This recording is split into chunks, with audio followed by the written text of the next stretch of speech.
I happened in Canada, Rick Ross got. 50 Cent doesn't beef. He does stand-up comedy with body counts. BA, when word spread that Ross had left Meech high and dry, we 2 days away from the big Meech concert. Get your tickets right now. Make sure everybody flying to the city for this. 50 didn't offer sympathy, he offered punchlines. Curtis Jackson is the type to bring a mic to a funeral and roast the deceased. And when Meech started looking broke after Ross's $120 million, Y'all gonna be disappointed when Lil Baby don't show up? When Skilla don't show up? When Fizzo don't show up? And all show up? if you're loving the tea, don't forget to like, drop a comment, and hit that subscribe button like it owes you money. Mirage evaporated, 50 turned his name into the hottest meme in the game. He didn't just clown Meech, he clowned him with receipts. He asked who owned Meech's masters like he was running a foreclosure auction. He joked about buying them outright, not because he needed them, but because he knew it would sting. That's 50's genius. Yes, Charleston White is correct. I'm a rapper, not a dealer. Be sure to catch my new show, 50 Cent, 50. He doesn't just fight his enemies, he humiliates them in ways that go viral before breakfast. And the worst part, the industry joined in. 50's jokes weren't just petty, they became a chorus. Suddenly, Meech wasn't seen as a returning street legend, but as the punchline in another Curtis Jackson set. For someone who built his legacy on fear and power, being reduced to a hashtag joke is worse than prison stripes. February 13th, the Big Meech benefit concert. It's gonna be iconic. Too many names to list, but let me salute some of the legends. Lil Baby, Boss Man D-Lo, 21 Savage, Sexy Red, Ricky Rose. Now, this the first time it's ever been done. 50 knows the game better than anyone. When you keep the internet laughing, you control the narrative.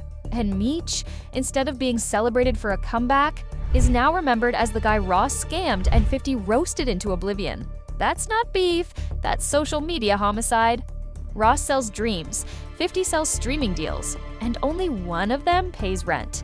Who own your masters? Who own your masters? I buy your masters. You ready? I will buy your master. Here's the biggest flex in this whole circus. While Ross was out here catfishing Meech with $120 million fantasies, he literally bankrolled the BMF series. He paid for Lil Meech's acting classes. He gave the kid a platform bigger than anything Ross could fake on Instagram. That's what separates hustlers from hustlers for clout. The concert got the streets talking. The biggest Meech home. The streets back, that's what I'm talking about. That's how real niggas come home and get it. Tony Yayo even vouched for it. The G-Unit crew straight up said 50 was the one putting in the work. Ross, meanwhile, was just hanging out at clubs, whispering sweet nothings into Meech's ear like a fake Hollywood agent. And here's the kicker, 50 didn't even need to do this. He could have ignored Meech altogether. But instead, he turned Meech's story into a cultural juggernaut on Stars, the kind of series people binge, meme, and tweet about every Sunday. That's not smoke and mirrors, that's legacy. Ross wanted to flex. 50 wanted to execute. Guess who the streets respect more? You can fake a chain, you can fake a deal, but you can't fake a TV empire that keeps ratings alive. And that's why when people talk BMF today, they don't think of Ross's $120 million lies. They think of 50's Rick Ross named more directors than IMDb, but delivered less than a TikTok skit. Ross hyped up his so-called $120 million BMF movie like it was going to be the Black Avengers. He was name-dropping F. Gary Gray, Antoine Fuqua, Tarantino. Hell, I was waiting for him to throw in Spielberg and Scorsese just for clout. The way Ross told it, you'd think Hollywood was lining up outside his mansion with contracts and champagne. But in reality, not a single frame of film was ever shot. This is Ross's specialty, flexing like he's a walking Netflix deal. He didn't just promise Meech the world, he promised him a solar system. And Meech, hungry for a comeback, bought into it. He thought he was stepping into blockbuster glory. Instead, he walked into the world's longest group chat of empty promises. The sad irony is that fans were excited. People actually believed Meech was about to headline a major motion picture. Ross wasn't just lying to Meech, he was lying to the culture. And when those names he dropped never showed up, It wasn't just a bad look, it was career malpractice. That's why 50 had a field day. He doesn't need to name drop Tarantino, he actually produces shows that trend. Ross out here playing Hollywood fantasy football, while 50 is running studios like a boss. And the streets know the difference. One is a movie mogul, the other is a rapper cosplaying as one. Rick Ross didn't recruit Meech. He rented him like a U-Haul to drive at 50 Cent. This whole partnership wasn't about elevating Big Meech. It was about Ross finding another way to jab at his lifelong rival, 50 Cent. Ross saw Meech's name as a weapon, not a legacy. He knew if he paraded Meech around, it would irritate Curtis Jackson. And honestly, it worked, but at a cost. Because here's the ugly truth. Ross wasn't investing in Meech's future, he was exploiting his past. Instead of building him up as a returning legend, Ross used him as a pawn in a never-ending chess game against 50. That's why the street started calling Meech a prop. Every time he stood next to Ross, it didn't look like power, it looked like bait. And 50, being the petty genius he is, flipped the script. He turned Ross's Pullo into a comedy show. Instead of looking threatened, he clowned both of them, making Ross look like a scammer and Meech look like a pawn. That's the thing about Curtis Jackson. You can't out-petty him, he's undefeated. At the end of the day, Ross's flex backfired. He wanted to look like the boss standing next to Meech, but all he proved was that without 50, he's just another guy holding a mic and praying Lil Meech said F Ross on text, then pulled up to the club like Ross was Santa Claus. Talk about the plot twist of the year. One minute, Lil Meech is allegedly texting that he doesn't rock with Ross. The next minute, he's shoulder to shoulder with the man, grinning in the club like they've been besties since daycare. The streets saw the footage and instantly hit Twitter with the classic, "Make it make sense." And here's where it got even messier. Cameras caught every angle. The flashing lights, the red room glow, the whispers between them like they were planning a mixtape drop. It wasn't just a meetup, it was a full-blown PR moment. And that made fans feel played. How you go from dissing someone in private to hugging them in public? 50, of course, had a ball with this. He roasted the situation with his Wingstop joke, painting Ross as the dude feeding Meech fries instead of Fortune. That wasn't just shade. It was a coded shot. Translation: Ross isn't building Meech into an empire, he's just giving him scraps of clout. The bigger problem, it made Lil Meech look shaky. In the streets, loyalty is currency. You don't switch sides mid-song. By cozying up to Ross, he didn't just confuse fans, he tarnished his own credibility. And when you're already standing in your father's shadow, credibility is the only currency you got. Ross talked about owning Meech's story like it was an NFT. But guess what? Nobody bought it. Ross strutted around bragging that he had the exclusive rights to Big Meech's life story. Like, bro, you're not a lawyer, you're not a producer, you're not even a manager. You're a rapper with lemon pepper wings, talking like you just bought Paramount Pictures. And the best part, he couldn't even produce one shred of paperwork. This is where the scam gets Shakespearean. Ross knew Meech was vulnerable, eager to cash in on his legend after years locked away. He dangled promises of Hollywood checks, threw around names like Universal and Lionsgate, and acted like he owned the keys to Meech's comeback. But the receipts? Nowhere. Not one contract, not one signed deal, not even a budget draft. Meanwhile, 50 actually did the work. He got the real licensing, the network backing, and he put Meech's story on a global stage. That's the difference between smoke and fire. Ross blew smoke, 50 lit the whole culture up. The streets caught on fast. They didn't see Ross as a savior. They saw him as the middleman hustler who tried to flip someone else's story for clout.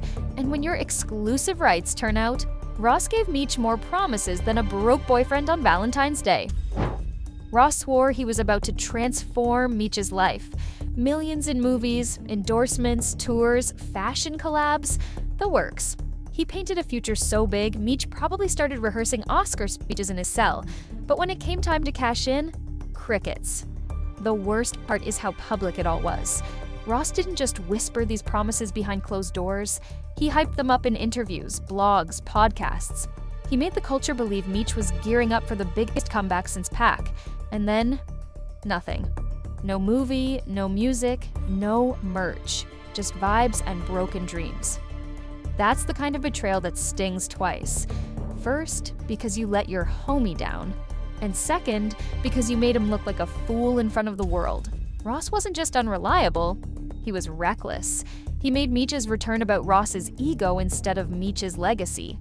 And here's the irony, 50 doesn't even have to slander Ross. The receipts slander themselves. Every time Starz drops a new season of BMF, it's like a billboard screaming, "This is how you keep your promises." Meanwhile, Ross is probably still pitching the biopic to people at Wingstop.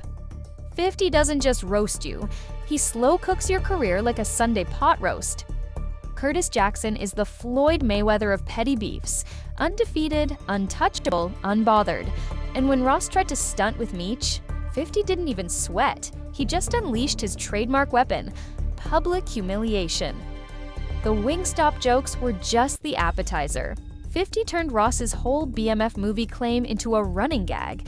He made Ross look like a fraud, a dude who couldn't even get clearance for a YouTube skit, let alone a multi-million-dollar film.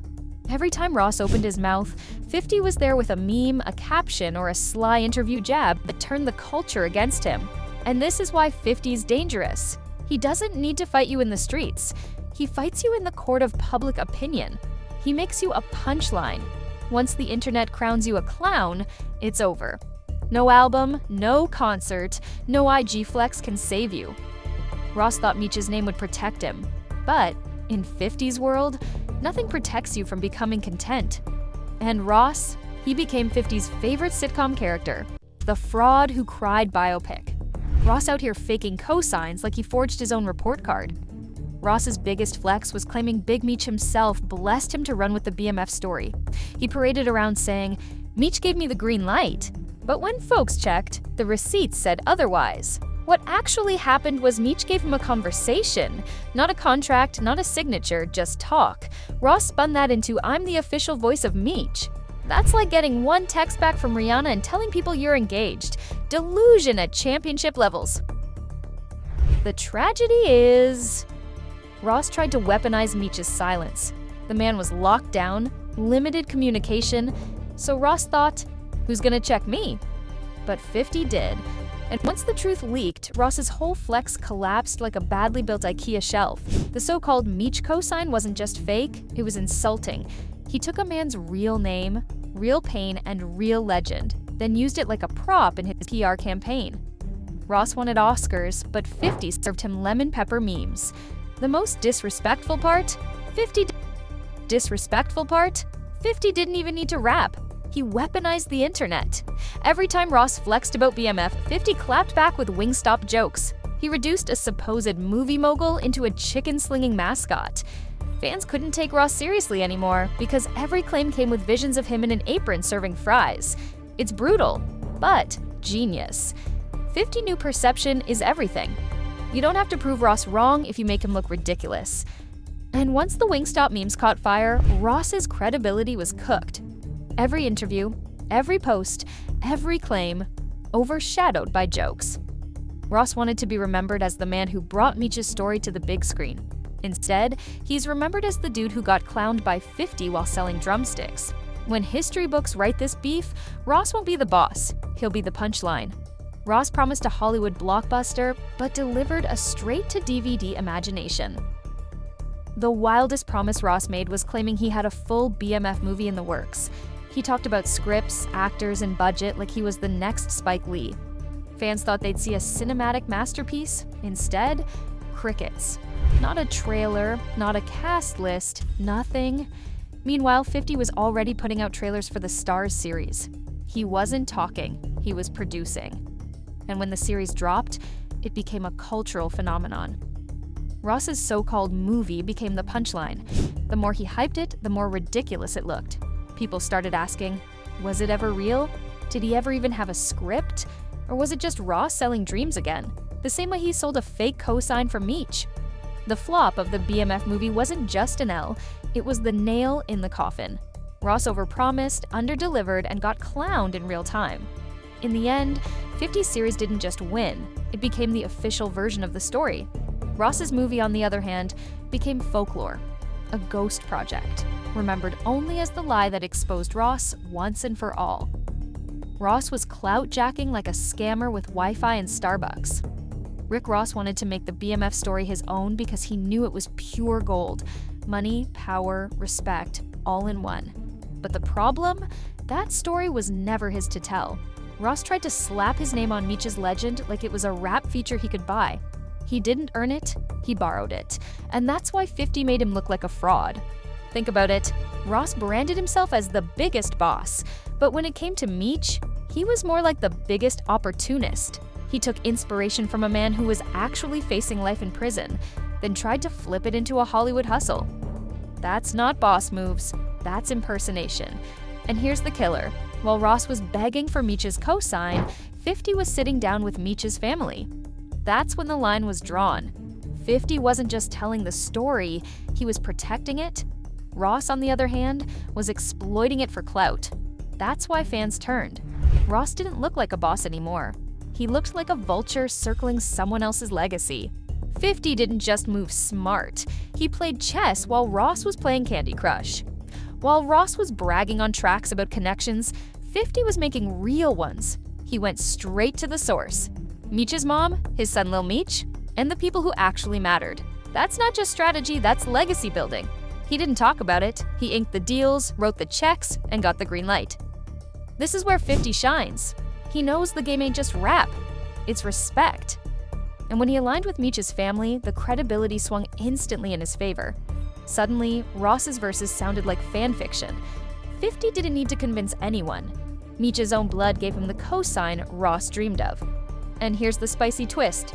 That move killed Ross's entire BMF branding in one shot. 50's project became official, and Ross was left outside, looking in like a kid pressed up against a "when the streets pick sides, they don't follow Spotify. They follow respect." At the end of the day, rap beefs are decided by two things: the charts and the streets. And when it came to BMF, the streets crowned 50 without hesitation. Why? Because authenticity is currency, and 50 was cash money while Ross was printing counterfeit. The streets know Meech's story. They lived it, felt it, and watched it unfold. So when Ross tried to wrap himself in that legacy, people saw through it. But when 50 stepped up with Meech's family backing him, that was the stamp of approval money can't buy. Ross had the hits, sure. He had Hustlin', he had the Maybach music sound, but when it came to credibility, he was bankrupt. The streets don't care about Billboard, they care about truth, and 50 owned it. That's why years later, when people talk about BMF, they don't mention Ross's raps, they mention 50's series. Ross learned the hard way. The streets don't reward the loudest, they reward the realest. And in that war, 50 walked away undefeated. Ross was flossing Maybachs while 50 was rewriting the culture, like bringing a water gun to a house fire. Rick Ross thought he was winning because he had luxury rap on lock. He had the yachts, the fur coats, the Wingstop franchises, all of that shiny boss branding. But when 50 shifted the conversation with BMF, the series Ross is flexing instantly felt outdated.